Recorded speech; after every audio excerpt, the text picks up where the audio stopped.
Assalamualaikum warahmatullahi wabarakatuh. Hello everyone, my name is Taufik Ari Wibowo.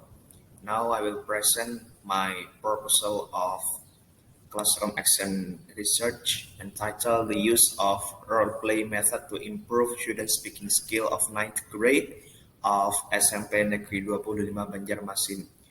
This proposal was created as a final project of classroom action research course in English Language Education Study Program, Faculty of Teacher Training and Education, Lambung Mangkurat University. Okay, let's start. Uh, let's start by chapter 1, its introduction. The first part is background of the study. Speaking is the way to express ideas, thoughts, and feeling orally. It is among the most important skills in English learning. However, other skills such as listening, reading, and writing need to be taught altogether. This statement is created by Orade 2012. This is understandable because, in fact, then in interaction, we need to involve more than one skill, ranging from listening to the speaker, reacting to what the speaker said, and so forth. Even fluency in speaking is crucial component that need to pay attention by learners and teachers. In Indonesia's educational context, speaking is also emphasized in learning. It becomes one daily activities of students. Regrettably, most of students face anxieties when speaking English for the oral communicative purposes is concerned. They face difficulties when speaking English, such as when producing the words and could not think of anything to say. English is decided as main foreign language skills, which given more importance than any language than taught in Indonesia. To help students increase their speaking skills, the researcher necessary to find solutions to overcome students' difficulties in speaking ability. And then, based on the speaking skill of the ninth grade of SMP Negeri 25 Banjarmasin are still low. This can be seen in the average achievement of students' learning outcomes, which are still below the KKM, namely 70. The highest score is 80. The lowest score is 30, and the average student learning achievement is 60. As many as 10 students out of 30 students who scored above the KKM, while 20 out of 30 students scored below the KKM. This is due to teachers who do not provide practice in learning language skills. In addition, the media used by the teacher in training speaking did not variable.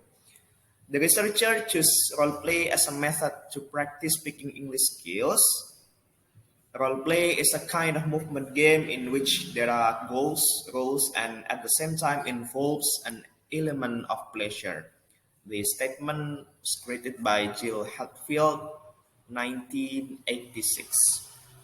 Based on the explanation above, the researcher conducted a classroom action research with the title The Use of Role-Play Method to Improve Student Speaking Skill of Ninth Grade of SMP Negeri 25 Banjarmasin.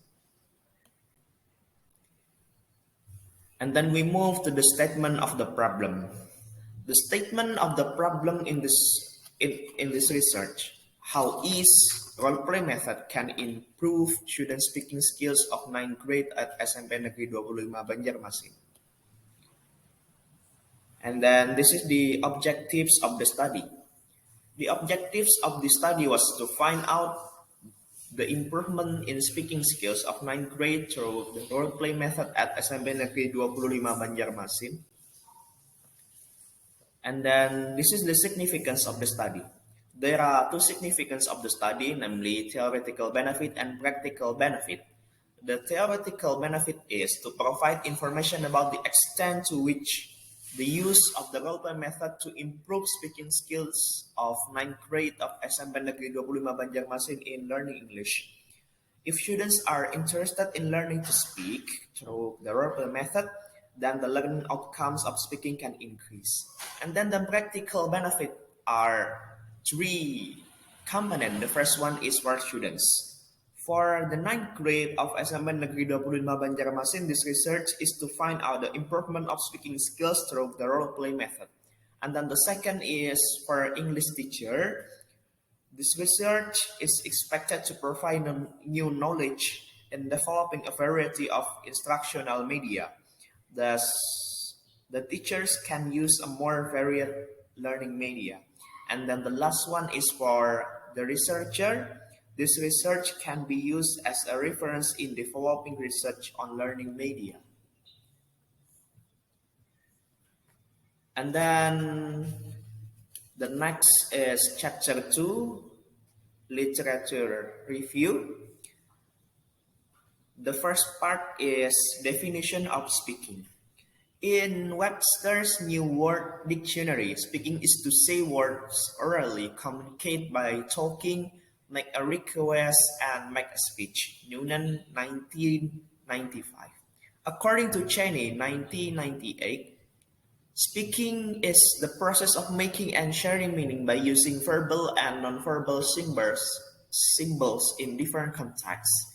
And then from Brown, 1994, and Burns and Joyce, 1997, define speaking as an interactive process of making meaning that includes producing, receiving, and processing information. And then the second part is role-play method. According to Gillian Porter Ledoux's 1987, role-play comes from the word role, which means taking part in a special activity, and play, which means that the role is taken or used in an environment where students can fully develop creativity and play. A similar statement was made by Joanna Baden that role-play is any speaking activity when you either put yourself into somebody else's shoes or when you stay in your own shoes but put yourself into an imaginary situation. And then it is widely agreed that learning occurs when the activity is fun and memorable. Jeremy Harmer, quoted by Gillian Porter Ledoux's 1987, emphasized that the use of role-play is used for the following reasons. The first reason is fun and motivating. The second is silent students get the opportunity to express themselves in the direction of progress. The environment in the classroom and outside the classroom becomes limitless and offers opportunities to use language widely. In addition, students who have the opportunity to use English can repeat their English in a comfortable situation. Real situations can be created and students benefit from practice. Any mistakes they make are not burdensome. And then this is the related research. The research conducted by Mat Saleh, as you can see in this screen, the research conducted by Mat Saleh, Ujang Suparman, and Her Pratiwi in 2013, English Language Education Study Program, Faculty of Teacher Training and Education, Lampung University, with the title Speaking Learning with the Role Play Method, using narrative text for 11th grade of SMA Negeri 1 Kota Bumi, Lampung Utara. The study aims to describe the use of role-play method in teaching speaking for 11th grade of SMA Negeri 1 Kota Bumi, Lampung. The types of research used is classroom action research.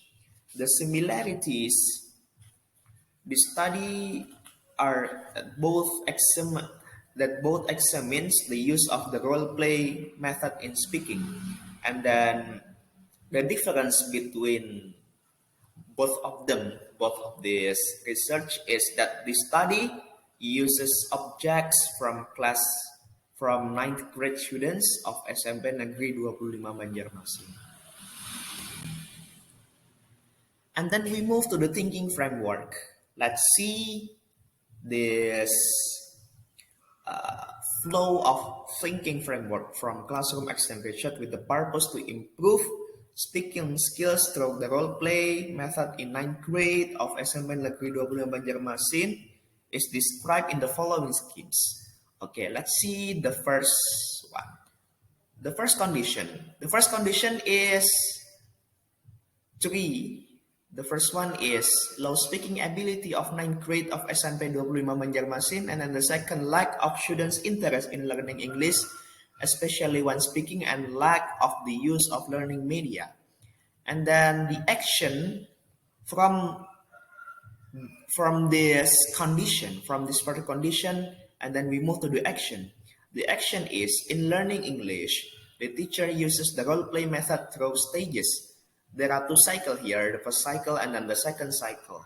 We use two cycle, and then after the action, the final condition, it is hope that students become active and enthusiastic in learning, and then there is an increase in students' ability to speak, and then students can understand the lesson well.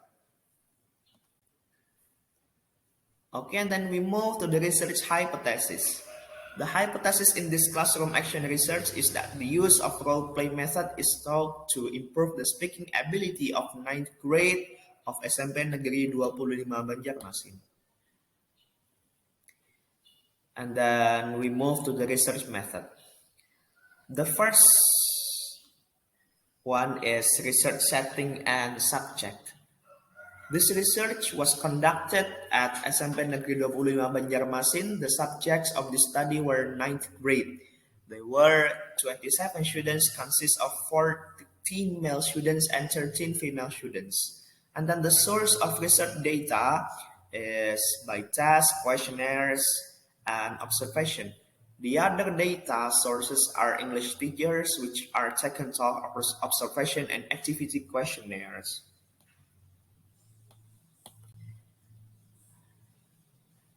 And then the data collection technique. We use combination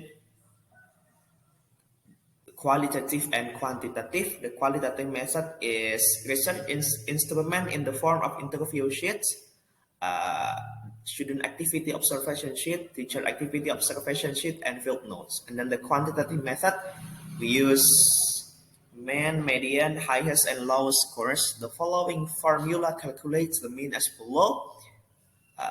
This formula. And then we move to the last research method is the results are consulted through the learning completeness criteria as follows. There are three tables. The first is score, category, and qualification.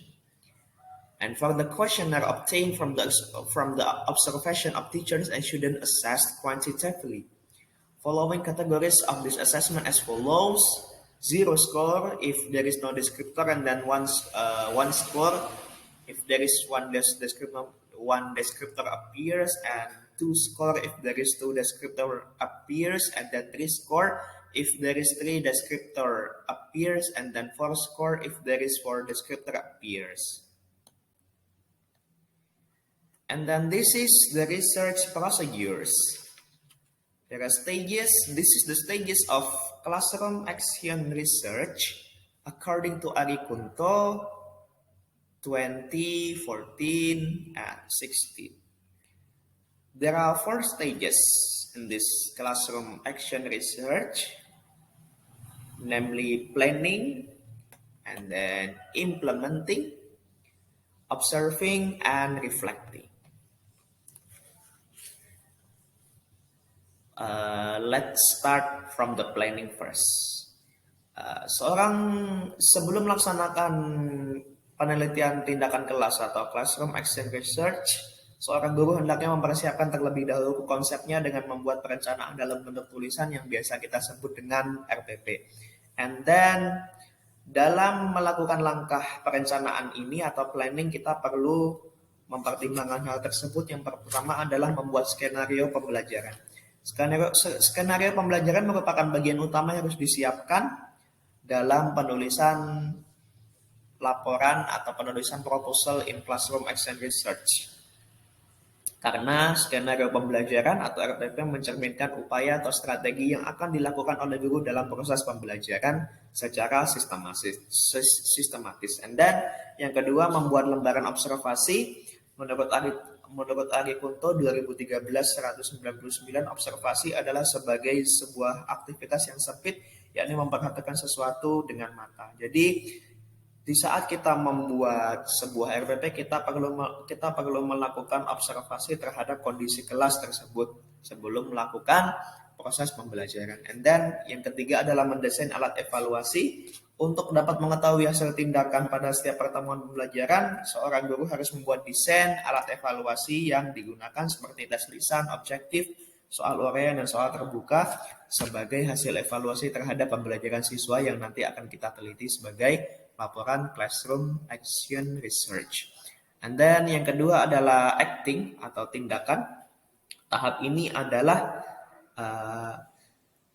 pelaksanaan skenario pembelajaran yang telah dibuat.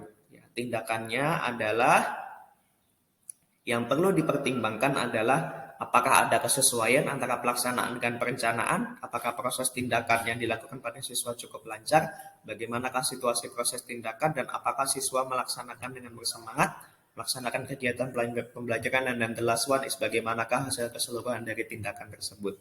And then yang selanjutnya, yang ketiga adalah observing atau pengamatan. Jadi kegiatan pengamatan ini merupakan realisasi dari hasil observasi yang telah dibuat. Kita amati proses pembelajaran yang sedang berjalan, yang telah berjalan. Ari Kunto tahun 2010 memaparkan tentang siapa saja yang melakukan pengamatan pada pelaksanaan tindakan sebagai berikut. Yang pertama adalah pengamatan dilakukan oleh orang lain, yaitu pengamat yang diminta peneliti untuk mengamati proses tindakan. Ya, jadi kita memerlukan orang lain sebagai pengamat terhadap proses pembelajaran kita. Kemudian pengamatan dilakukan oleh guru yang melaksanakan PTK. Jadi yang boleh melakukan pengamatan dalam kegiatan classroom action research or penelitian tindakan kelas itu adalah guru yang bersangkutan di kelas tersebut, bukan seperti contoh mahasiswa yang praktek mengajar dan lain sebagainya. Harus guru yang mengajar di kelas tersebut. Kemudian yang terakhir adalah refleksi. Refleksi di sini adalah peristiwa perenungan dalam langkah mengingat kembali kegiatan yang sudah dilakukan oleh guru maupun siswa. Dalam tahap ini, hasil yang diperoleh pada tahap observasi akan dievaluasi dan dianalisis, kemudian guru bersama pengamat dan juga peserta didik mengadakan refleksi diri dengan melihat data observasi apakah kegiatan yang dilakukan dapat meningkatkan kualitas pembelajaran, khususnya target yang akan ditingkatkan dalam penelitian, misalkan hasil belajar, motivasi, kemampuan menulis, kemampuan membaca, dan lain sebagainya. Dalam hal ini kita fokus kepada kemampuan berbicara. Perlu diingat bahwa refleksi adalah koreksi atas kegiatan tindakan, jadi peran pengamat dan peserta didik sangat membantu keberhasilan penelitian. Dari hasil refleksi bersama akan diperoleh kelemahan dan cara memperbaikinya guna diterapkan pada siklus berikutnya. I think that's all for this presentation. Thank you for your attention. I'm very sorry. I apologize for all my mistakes in this presentation. Thank you. Assalamualaikum warahmatullahi wabarakatuh.